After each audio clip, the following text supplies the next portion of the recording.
The outpouring of support from those in the state and beyond can be overwhelming, but amid the disaster relief efforts, there can also be scammers trying to take advantage of vulnerable people.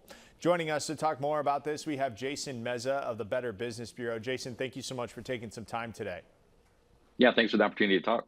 All right. So you said before we started this, you guys have been monitoring these scams today and over the last couple of days. So what are some of the biggest or most common ones that you guys are seeing at the BBB?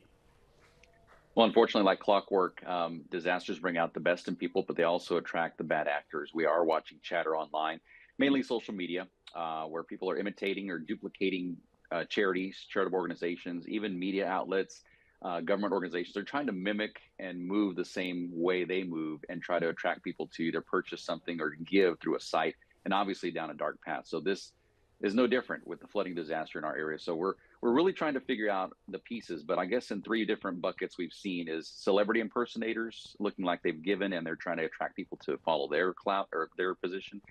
Two, again, the imposters. And three, just really masked links. We really don't know where we're clicking or where that link takes us nowadays.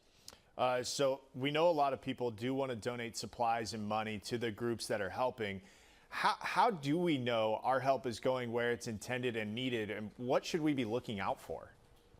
Yeah, we're still giving in the area, and I think we want to support, we want to help. So being part of the movement to give supplies, give money, I think sticking big is the best option right here. Staying with the big, larger known, well-known organizations that have well-vetted links and profiles. When you give through crowdfunding or you give through a personal appeal, you just really don't know if that's legit or if it's going to go to the right place. So I think just triple checking that you're researching if that's the real link, if that's the real organization. It could be a character off. It could be a 0 for an O in many instances, or a little a dot, extra dot, and that'll take you to the wrong place. So just triple checking you're going to the right place. Yeah, it sounds like a little bit of caution can go a long way. We also know there's going to be a lot of workers who are going to go into the area, and some, unfortunately, may not have the best intentions. So what are some tips to make sure that the people are doing the work, that they're trustworthy? And I know that this doesn't really apply to us here, but it could if a natural disaster strikes anywhere.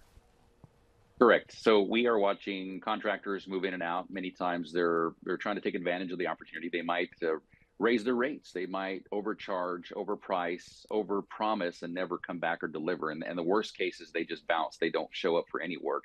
But yes, I think that if you're needing immediate repairs, start with your insurance company or adjusters. If not, FEMA does have a disaster emergency page to start with. But I guess if you need to start with Better Business Bureau, start with groups that are watching profiles, that are checking feedback and looking for complaints. And honestly, if you don't have a referral network, a person that you can trust, that you already do know, again, just make sure you're really vetting that contractor out.